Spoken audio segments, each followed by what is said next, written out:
Hello, and thank you for tuning into Spoke TV, produced by second-year journalism broadcast students from Conestoga College. I'm Christina Zvanovic. And I'm Long Nguyen.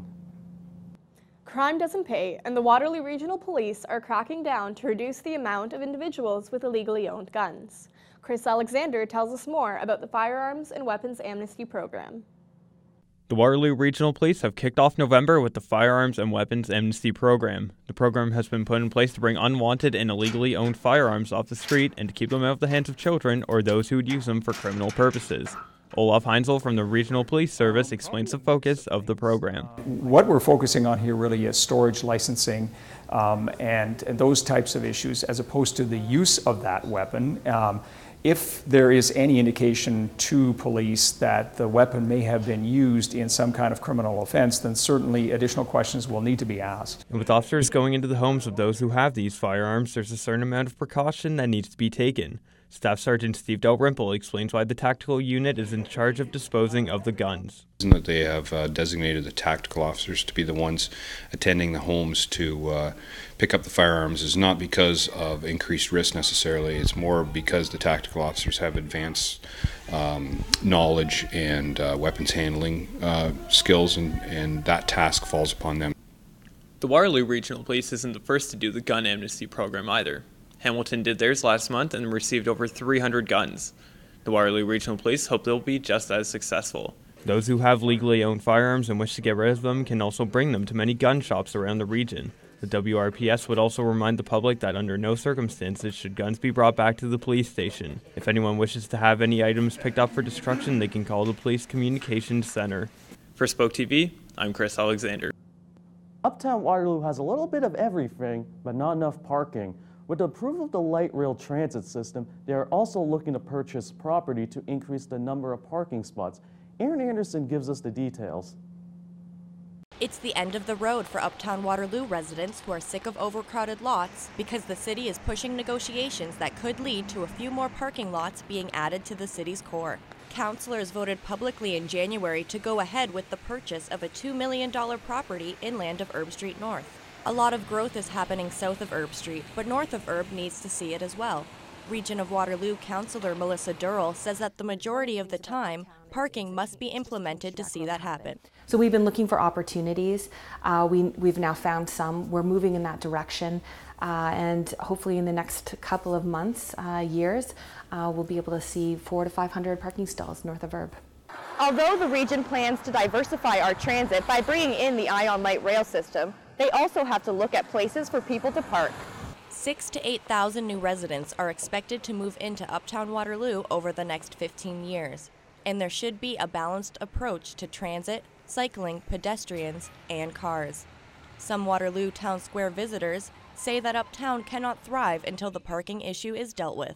I wish there was more parking around. When we come up here, it's just hard to find a spot, so we end up looping around a few times. Sometimes we have to park here at the Value Mart, which is like the only big parking lot around, really, and it's kind of inconvenient. The side street parking, I don't know, I don't really trust it. The city hopes to add about 500 stalls north of Herb once everything is settled.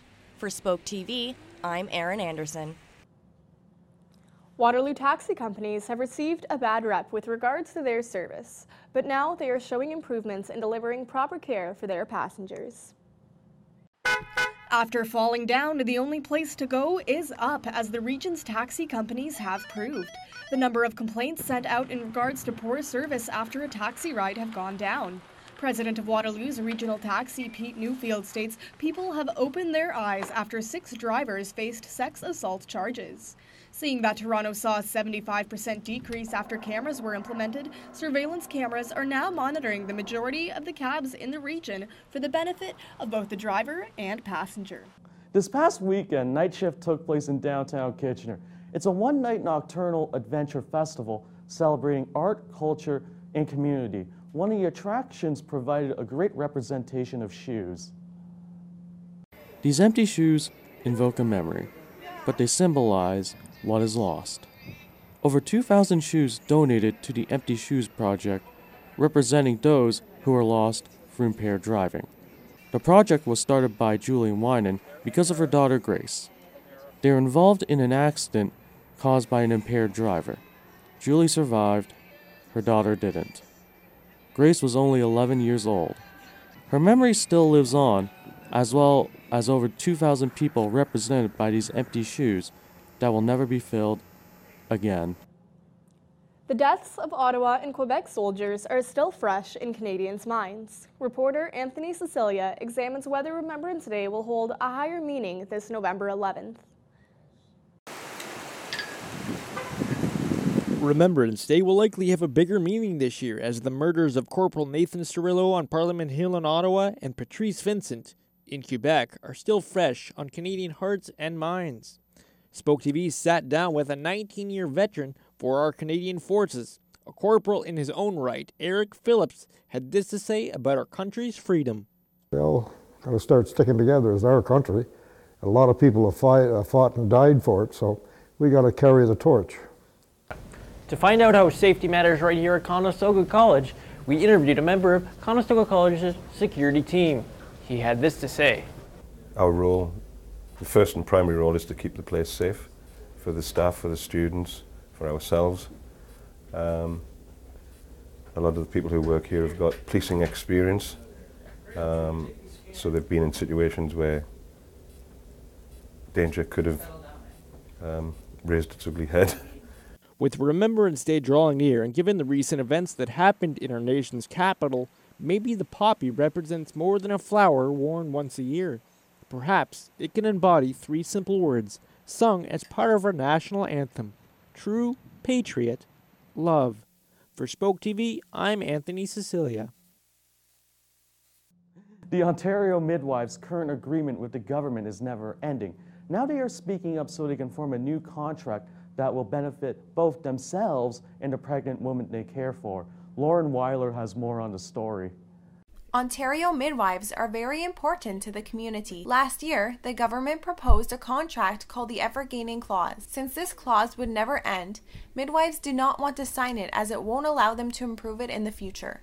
Midwife Shirley Grove from Blue Heron Midwives explains why it's important for the government to improve the contract. We have every single woman who we'll take care of in this year already in care without knowing even what our numbers are and how many people we can take care of. It's hard to run a business when you don't know what your budget is. Hashtag Midwife Mondays is a campaign that took off in September. All midwives, clients, and supporters were to tweet Minister Hoskins and Premier Kathleen Wynne every Monday during the month of October about the value of midwives. Melanie Lavers, a midwife from Cambridge Midwives, shares why the campaign is important. We're hoping that there's a meeting with the minister in November.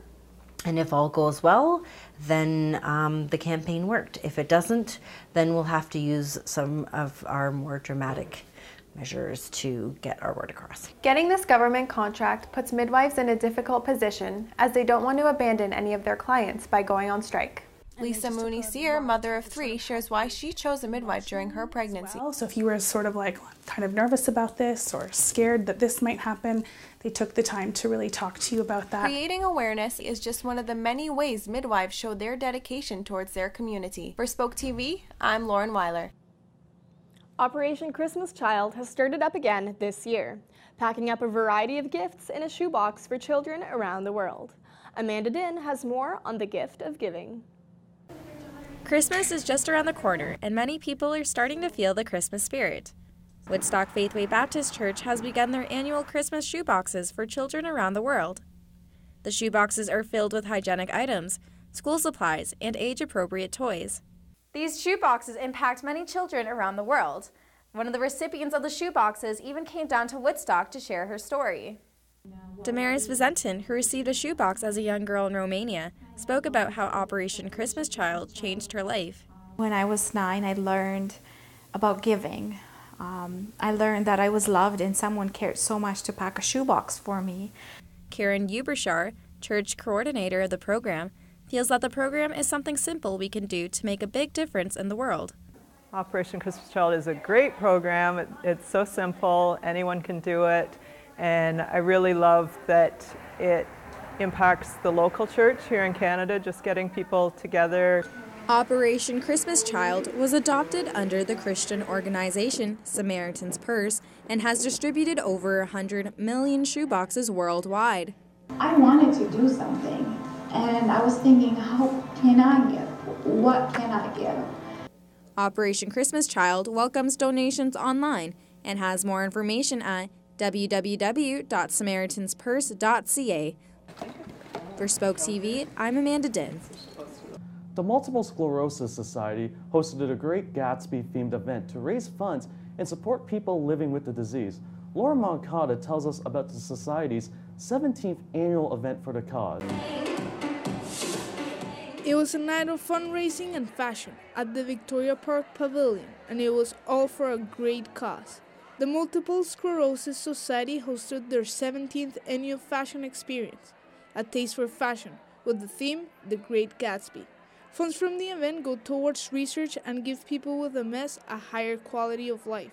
Amanda Perron was diagnosed with MS at 16 and has been volunteering ever since. Once I started volunteering, what I noticed was I actually felt really good. It felt really nice to tell my story, to get it out there, and to spread awareness, not just about MS, but about young people who live with MS. MS is an autoimmune disease that affects over 100,000 Canadians, and every day 3 more get diagnosed. Penny Burton, Regional Director for the MS Society, explains the importance of getting involved.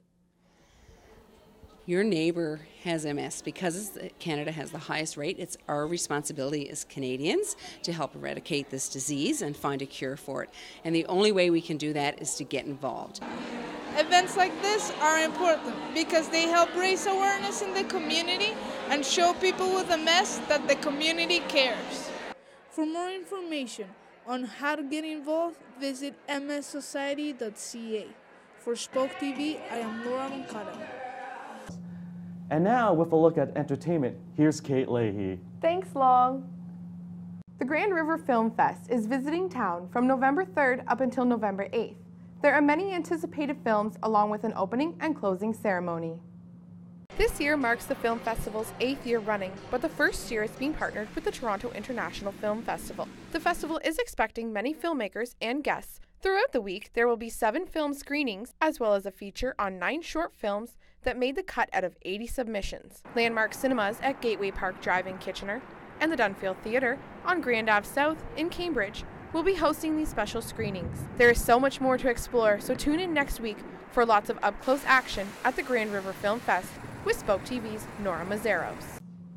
DJs, MCs, and other musical talent are all part of the rise in electronic music. So what does that mean for other instruments? A decline in sales of a popular instrument sparked interest in Spoke TV reporter Sarah George, and here's what she found out. That unmistakable, unforgettable sound. Leo Fender started it all in 1951 when he unveiled his Telecaster, and the electric guitar just took off from there, joining the already well-loved acoustic guitar. However, MusicTrades.com has reported an almost 16% drop in North America's guitar sales over the past few years, and even Fender has been struggling to stay profitable in what some fear is a guitarless world with the rise in popularity of electronic music. But Long & McQuaid in Waterloo has been holding steady in the guitar department, and their manager, Graham McRae, hasn't seen anything to suggest guitars are on their way out. It hasn't really changed too much in the over the last few years. Guitar players are guitar players are guitar players, and they're always looking for more equipment and new instruments. So that's it's maintained kind of a steady course as far as this location is concerned, anyway. Despite the high demand and popularity of electronic music, a lot of musicians are starting to go unplugged and going back to their folksy roots. And we're seeing a big rise in banjo and ukulele popularity. Maybe I should get some lessons. Anita Sylvan has experienced the shift firsthand. And I see a trend changing. The ukulele and the banjo and the mandolin are coming back. And so it's quite interesting. But whether you want to be plugged in or not, Sylvan suggests taking piano first because you can't shortcut on learning the notes. For Spoke TV, I'm Sarah George. Our local film shows are becoming more popular in the world, including Toronto-based show Never Ever Do This at Home. Host Teddy Wilson and his partner Norm Sousa do daring household experiments And Spoke TV reporter Daniela LaRocque talks with Teddy about the show and their safety precautions. You may know Teddy Wilson from the Space Channel show Inner Space, but his more recent adventure is doing experiments and testing theories on Never Ever Do This at Home. The show started up on the Discovery Channel on May 6, 2013, and was based off a Norwegian show. The show is locally filmed, with the most recent place being Bradford, Ontario. With all these dangerous experiments, they definitely need a hefty emergency response team. Well, I'll never ever do this at home. On the set, there's a huge and very qualified safety and special effects team. And then for certain experiments, we also have local firefighters and other authorities there who need to be there when we're doing these types of experiments.